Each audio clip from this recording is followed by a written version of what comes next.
El sordomudo José Martín Morales dejó la Ciudad de México para viajar a la ciudad fronteriza de Piedras Negras.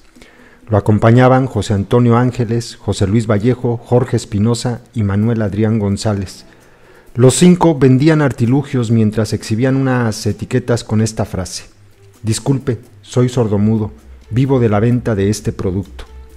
Se comunicaban con su familia a través de unos mensajes de texto que se interrumpieron el 23 de febrero de 2012. Unos días después, las autoridades los agregaron a la lista oficial de más de 25,000 personas desaparecidas en México. El caso de los 5 vendedores sordomudos lo investigó la subprocuraduría creada por el gobierno de Coahuila para buscar a los desaparecidos. La investigación desembocó en una prisión estatal ubicada en la ciudad de Piedras Negras. De acuerdo con la investigación, este centro estuvo bajo el control total del cártel de los Zetas entre 2010 y 2012. Durante esos 2 años, la cárcel se convirtió en un centro criminal en el que los internos fabricaban uniformes, fundas y chalecos antibalas para los miembros de la banda y alteraban vehículos para ocultar drogas, armas y dinero en su interior. La cárcel de Piedras Negras era además un hotel donde los líderes del grupo criminal se escondían cuando las fuerzas federales montaban operativos de búsqueda en la ciudad. El hallazgo más delicado de los investigadores es que los Zetas torturaron, asesinaron e incineraron personas de manera sistemática en el interior de la prisión. Entre las víctimas se encuentran miembros de la banda o de sus adversarios, pero también personas ajenas al mundo criminal, como los vendedores sordos, a quienes se confundió con agentes encubiertos enviados por el gobierno federal. Lo que tenemos en las investigaciones es que más de 150 personas fueron privadas de su libertad, llevadas a ese lugar, y ahí dentro las mataron, las quemaron, para luego los restos ser tirados a un río, explica Juan José Yáñez, titular de la subprocuraduría que lleva la investigación.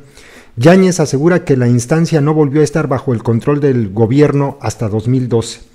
La ciudad de Piedras Negras se ubica en el estado mexicano de Coahuila, cuyo gobernador era entonces Humberto Moreira, arrestado este viernes en el aeropuerto de Barajas por orden de la Fiscalía Anticorrupción de España.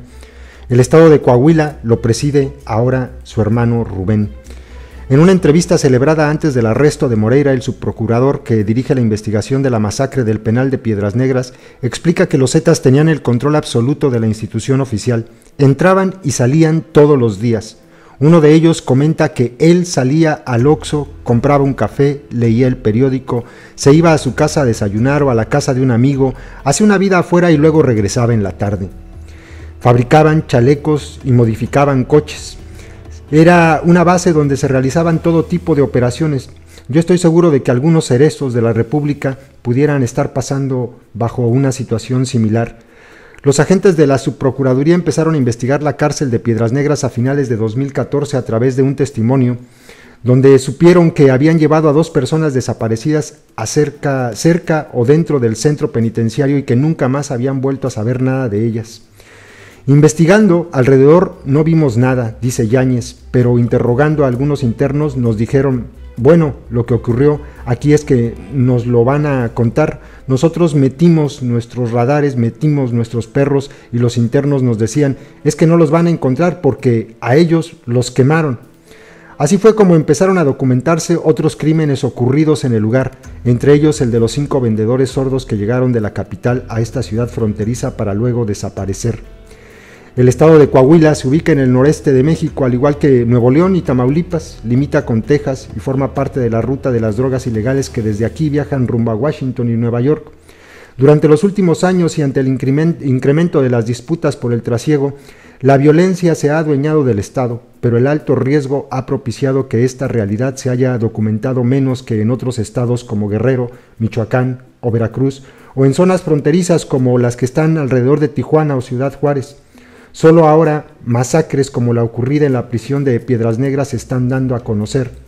Las autoridades mexicanas nunca han investigado a los políticos que protegen a las organizaciones criminales que operan en la zona, pero hay varios juicios abiertos al otro lado de la frontera. No solo el proceso contra Humberto Moreira en un tribunal de San Antonio, también los que investigan a los exmandatarios de Tamaulipas y Nuevo León como Tomás Yarrington, Eugenio Hernández y Natividad González Parás o Rodrigo Medina. La subprocuraduría que descubrió la masacre en la cárcel de Piedras Negras opera desde hace 3 años y es la única especializada en la búsqueda de personas desaparecidas en todo el país. Durante sus primeras semanas, la dependencia concentró denuncias por desaparición hasta entonces dispersas. La lista incluía hasta 3.800 personas, solamente en el estado de Coahuila. El problema de las desapariciones creció mucho durante los años de Felipe Calderón en el poder, asegura el subprocurador Yáñez, que enumera 5 factores: la lucha frontal del gobierno contra los grupos delincuenciales, la lucha entre los cárteles, el reclutamiento de personas para estos cárteles, el asesinato de personas inocentes y la decisión de quienes, abusando de esta situación y por problemas familiares o económicos, aprovecharon para desaparecer. La instancia tiene cerca de 50 empleados, entre los que se encuentran agentes del Ministerio Público, investigadores, peritos, secretarias y otros ayudantes. Cuenta con un área de atención a víctimas que se dedica a las necesidades psicológicas, económicas y sociales de las personas desaparecidas, de los familiares de las personas desaparecidas. También existe un pequeño equipo médico que busca combatir la estigmatización de los desaparecidos. El funcionario relata un ejemplo del tipo de trabajo que realiza esta área. Hubo una familia en la que desapareció el papá y el hijo está en la escuela. Entonces los papás de sus compañeros no quieren que siga yendo a la misma escuela, no vaya a regresar y se vayan a confundir y se lleven junto con el niño al que esté jugando con él. Entonces piden la salida del niño de la escuela y que la señora se cambie de casa.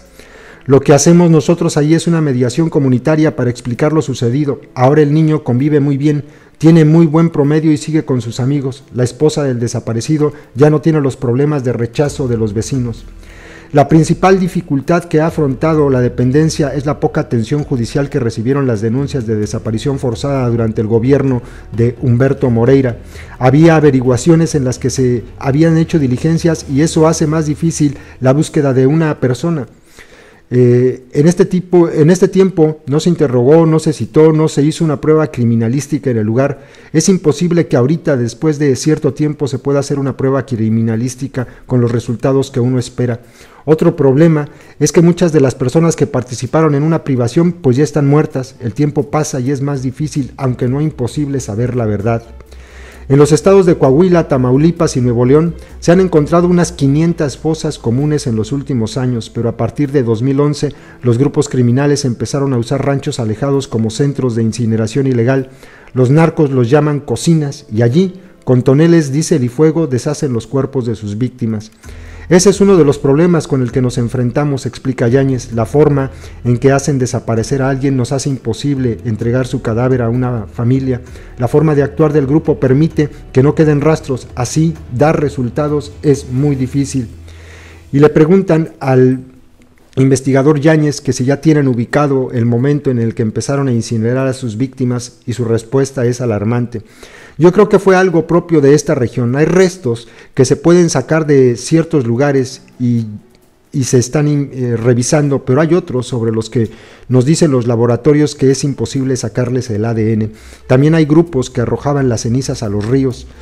En muchos lugares, por ejemplo, se tienen reportes de que aún tenemos que corroborar sobre la presa Don Martín, cercana a Piedras Negras. Estamos trabajando con la Marina precisamente en este tema. Es una presa muy grande. A pesar de que tenemos un dron acuático y un dron aéreo, es necesario hacer una búsqueda más completa. De hecho, tenemos una unidad de la Policía Científica, de la Policía Federal. Todo eso nos ha ayudado, pero falta mucho. Sin embargo, ya estamos resolviendo lo que sucedió en la cárcel de Piedras Negras. Está muy poco avanzada la investigación, pero nosotros seguiremos trabajando.